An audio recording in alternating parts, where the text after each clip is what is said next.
pera. O, tapos ikaw, hindi mo pabayaran. Ha? 5 million. Huwag mo lang kayo. Hindi na nga ako sinasagot sa pinagod ko eh. Wala akong makasablas. Nandito na tayo eh. Hindi ako aalis dito ngayon hanggat hindi mo binibigay yung 5 million sa akin. Pinapahiya mo sa anak ko eh. Walang alam yung anak ko Sana eh. hindi na mangyayari itong ganito. Nahiya na kasi ako sa kanya kaya syempre gusto ko gumawa ng paraan. Eh kaya alis ka mo ako. Tawag ko na lang ng paraan na.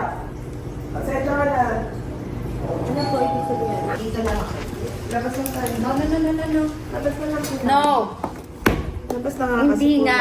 Nahiya na nga ako sa anak ko. Huwag mo na akong pahiyain sa anak ko. Eh di sana hindi nakarating dito. Kaya Kung ayaw mo lumabas mapahiya. na lang tayo. Hindi nga eh. Labas na lang tayo. No. Labas na tayo kasi. Hindi nga eh. Ulit eh.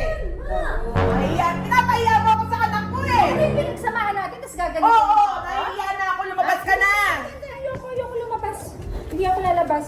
Trespassing ka na dito. Yung lumabas ka na. Hindi. Nahiya na ako eh. Pinapahiya mo ako. Kanina hindi na ako nagsasalita. Ang dami mong sinasabi.